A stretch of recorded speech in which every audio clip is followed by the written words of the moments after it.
Steve Rogers has awoken from the ice in a strange new time, complete with new enemies, new dangers, and even a new man calling himself Captain America. What'll happen next? Well, let's hop into the pages of Captain America issue number 2 and find out what happens next together, shall we? So then, as the book opens up, we're treated to another flashback involving Captain David Colton, a man who has now officially joined the ranks of William Burnside and even Jeff Mace, as alternate Captain America fill-ins lost to time during Steve's stint in the ice.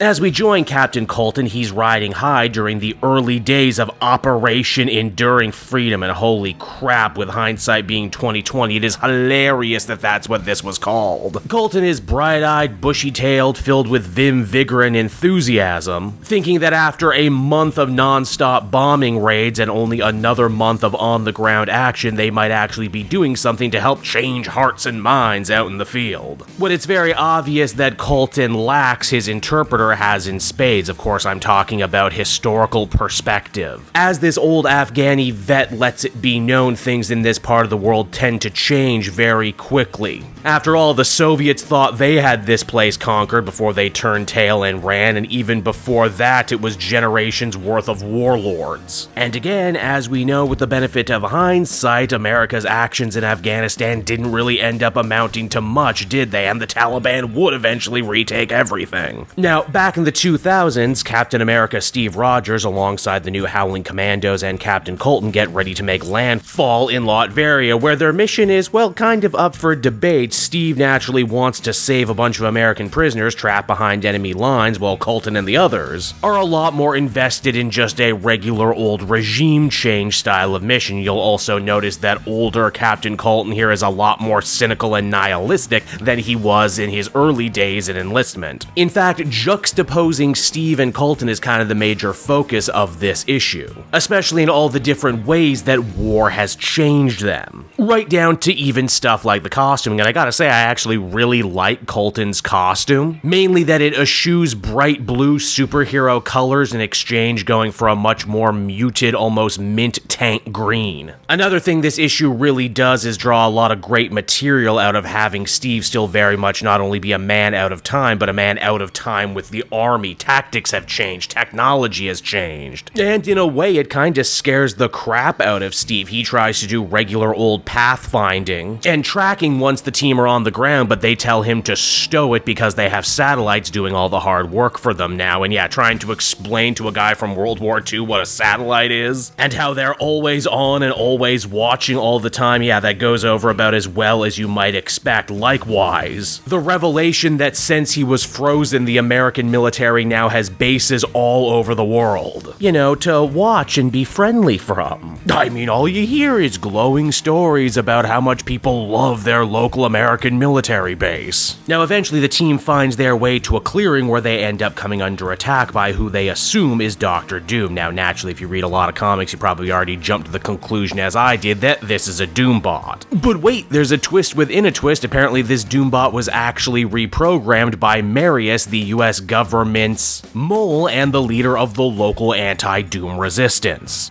More on them in a minute. After that, we actually get treated to another flashback to Colton's time in Afghanistan. It seems that his weathered interpreter ended up going AWOL one day. Colton followed him solo only to get into one massive firefight all on his lonesome. Turns out that this interpreter had gone out of his way to actively murder an old warlord who had killed his sister. Again, this guy, being a student of history, knew that it was only a matter of time before the Americans ended up pulling up stake and leaving Afghanistan, and when they did, he positively hated the idea of having to breathe the same air as this guy who had done him so much wrong, if only because he had backed the right players during this conflict. Captain Colton didn't want to believe any of this, but wouldn't you know it, not long after, him and the other troops in his regiment ended up hearing those 3 letters, WMDs, and the orders that they were getting reassigned to Operation Iraqi Freedom. And, well, we all know how that one ended, didn't we? Now, back over in Latveria, Marius ends up pulling some political maneuvers of his own. Basically, he wants the 2 Captain Americas to assist him in taking down Dr. Doom and deposing him before his new regime can fully solidify. Colton absolutely hates the idea of taking orders from Marius, especially when US citizens need his help right now. Furthermore, the deal was Marius would help with the hostages, and in exchange, the American government would arm the anti-Doom insurgents. You know, that way they wouldn't have to actually get their hands dirty and could have plausible deniability from any upcoming international incident. This is where Steve comes in and promises to play hero. He'll go with the rebels to go fight Doom while Colton and his people go and rescue the prisoners. At first, Colton actually tries to talk Steve out of it, even calling him stupid for being this devil-may-care, but eventually he thinks that perhaps this would be better both as a distraction and because an old out-of-touch soldier like Captain America will only slow him and his team down. Now, the infiltration plot itself is fairly simple. Marius, Steve, and the reprogrammed Doombot will make their way into the heart of the capital city before eventually making their way inside Doom's palace itself. The plot actually ends up going off without a hitch, however, right before the big moment of truth when Marius is about to pull the trigger on Doom, Steve starts to get cold feet. He starts to wonder if he really true has become as cynical and nihilistic as Colton. There's just something about this that doesn't feel right. Oh sure, Doom's a bad guy and a dictator, but he should be forced to answer for his crimes like any other criminal. However, before Cap can properly think all of this through, the Doombot that's been leading them this whole way ends up turning rogue once again and attacking both men. A double agent Doombot, how clever. Cap and Marius end up getting taken completely by surprise, immobilized before eventually getting dragged before Dr. Doom himself. Here's the surprising thing though, Doom is actually overjoyed to see Captain America, and why shouldn't he? Steve Rogers is the scourge of Hitler. Hitler killed an untold amount of Romani, and Doom himself is descended from the Romani. And believe it or not, it's on that note right there the comic comes to a close, everybody. And so that was Captain America issue number 2, and I'm happy to say this new Zdarsky series isn't a fluke. That first issue was great, and this second issue is just as good. Focusing the story on a Steve Rogers who hasn't fully 100% grown into his superhero persona yet is a really interesting idea. But then to also go the extra step and juxtapose Steve, you know, greatest hero from the greatest generation, with someone like David Colton, a Captain America, from an era not only in war but in American foreign policy that's, well, for the lack of a better word, just really depressing and really embarrassing. I mean, that's just great juicy comic book drama from top to bottom, but then they add the extra dimension of Dr. Doom being a Captain America fan, and now I'm somehow even more invested than I am before. I have no idea where the story's gonna go from here, but you better believe I am super excited to see where it does. Overall, I'd give this one a very well-deserved 8.5 out of 10. Art's good, action's good, socio-political commentary is good. Yep, this one's firing on all cylinders.